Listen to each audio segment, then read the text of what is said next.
O Evangelho segundo o Espiritismo, Allan Kardec. Capítulo 5.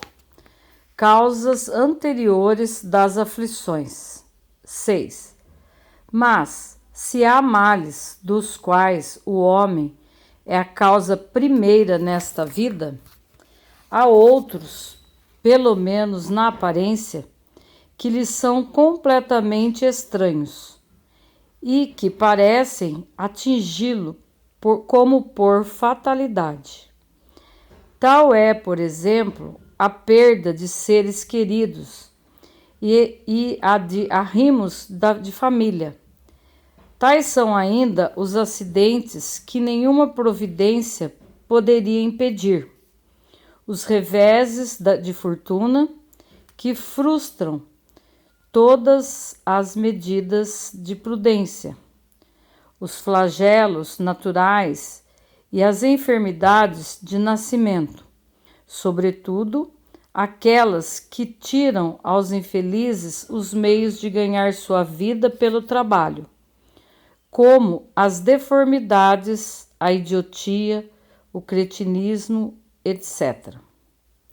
Aqueles que nascem em semelhantes condições, seguramente nada fizeram nesta vida para merecer uma sorte tão triste, sem compensação, que não podiam evitar, impotentes para mudarem por si mesmos e que os coloca à mercê da comiseração pública. Por que, pois, seres tão infelizes, ao passo que ao seu lado, sob o mesmo teto, na mesma família, outros são favorecidos sob todos os aspectos? Que dizer, enfim, dessas crianças que morrem em tenra idade e não conheceram da vida senão o sofrimento? Problemas que nenhuma filosofia pôde ainda resolver, anomalias que nenhuma religião pôde justificar, e que seriam a negação da bondade, da justiça e da providência de Deus. Na hipótese de ser a alma criada ao mesmo tempo que o corpo, e sua sorte estar irrevogavelmente fixada após uma estada de alguns instantes na terra. Que fizeram essas almas que acabam de sair das mãos do Criador para suportar tantas misérias neste mundo e merecer no futuro uma recompensa ou uma punição qualquer quando não puderam fazer nem o bem e nem o mal?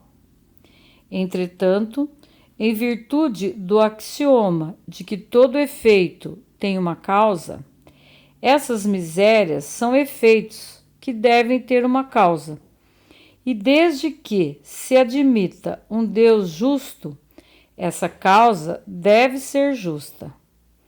Ora, a causa precedendo sempre o efeito, uma vez que não está na vida atual, deve ser anterior a ela, quer dizer, pertencer a uma existência precedente.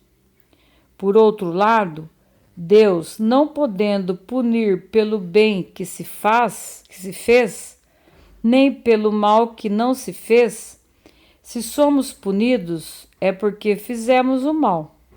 Se não fizemos o mal nesta vida, o fizemos numa outra. É uma alternativa da qual é impossível escapar e na qual a lógica diz que lado está a justiça de Deus. O homem, pois, não é sempre punido ou completamente punido na sua existência presente, mas não escapa jamais às consequências de suas faltas.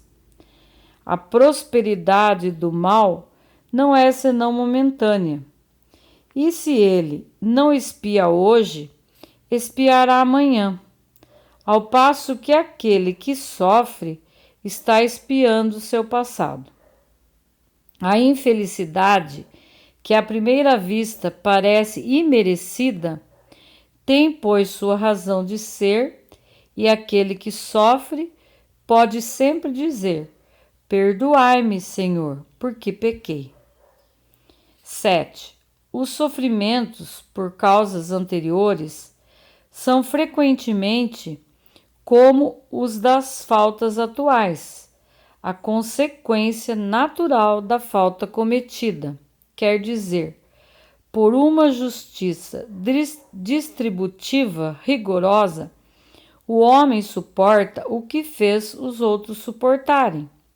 Se foi duro e desumano, ele poderá ser, a seu turno, tratado duramente e com desumanidade. Se for orgulhoso, poderá nascer em uma condição humilhante. Se foi avarento, egoísta, ou se fez mau uso da sua fortuna, poderá ser privado do necessário. Se foi mau filho, poderá sofrer com os próprios filhos, etc. Assim se explicam, pela pluralidade das existências e pela destinação da Terra como mundo expiatório, as anomalias que apresenta a repartição da felicidade e da infelicidade entre os bons e os maus neste mundo. Essa anomalia não existe em aparência, senão porque considerada sob o ponto de vista presente.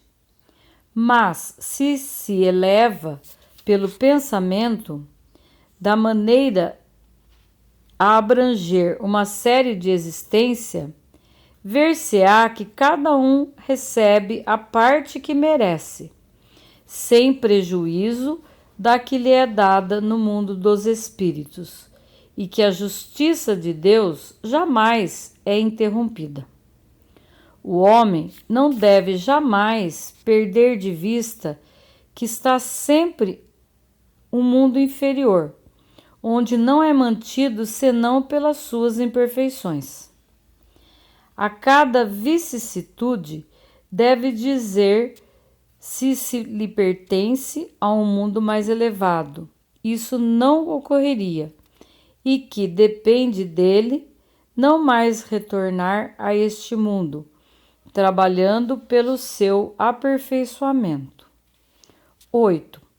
As tribulações da vida podem ser impostas aos espíritos endurecidos ou muito ignorantes para fazerem uma escolha com conhecimento de causa, mas são livremente escolhidas e aceitas pelos espíritos arrependidos, que querem reparar o mal que fizeram e tentar fazer melhor.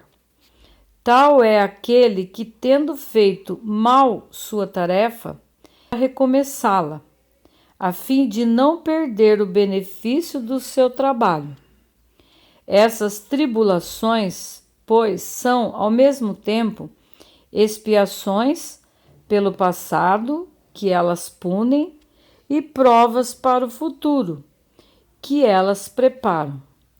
Rendamos graças a Deus, que na sua bondade concede ao homem a faculdade da reparação e não o condena irrevogavelmente pela primeira falta. 9. Entretanto, não seria preciso crer que todo sofrimento suportado neste mundo seja necessariamente um indício de uma falta determinada. São frequentemente provas escolhidas pelo espírito para acabar a sua depuração e apressar o seu adiantamento. Assim, a expiação serve sempre de prova, mas a prova não é sempre uma expiação. Mas provas ou expiações são sempre sinais de uma inferioridade relativa, porque o que é perfeito não tem mais necessidade de ser provado. Um espírito pode, pois, ter adquirido um certo grau de elevação, mas, querendo avançar ainda, solicita uma missão, uma tarefa a cumprir, da qual será tanto mais recompensado se sai vitorioso, quando a luta tenha sido mais penosa. Tais são, mais especialmente, essas pessoas de instintos naturalmente bons e de alma elevada, de nobres sentimentos inatos, que parece não ter trazido nada de mal de sua precedente existência, e que suportam com uma resignação toda cristã as maiores dores, pedindo a Deus para suportar sem lamentações. Podem-se, ao contrário, considerar como expiações as aflições que excitam as queixas e compelem o homem à revolta contra Deus. O sofrimento que não excita lamentações podem, sem dúvida, ser uma expiação, mas é um indício de que ele foi antes escolhido voluntariamente do que imposto, e a prova de uma forte resolução, o que é um sinal de progresso. 10. Os espíritos não podem aspirar à felicidade perfeita, senão quando são puros. Toda mancha lhes interdita a entrada nos mundos felizes. Tais são os passageiros de um navio aos quais a entrada de uma cidade é interditada, até que estejam purificados. É nas suas diversas existências corporais que os espíritos se despojam, pouco a pouco, das suas imperfeições. As provas da vida adiantam quando bem suportadas. Como expiações, elas apagam as faltas e purificam. É o remédio que limpa as chagas e cura o enfermo. Quanto mais grave é o mal, mais o remédio deve ser enérgico. Aquele, pois, que sofre muito, deve dizer-se que tem muito a expiar e se regozijar de ser logo curado. Depende dele, pela sua resignação, tornar esse sofrimento proveitoso e de não perder-lhe pelas lamentações, se estaria por recomeçar.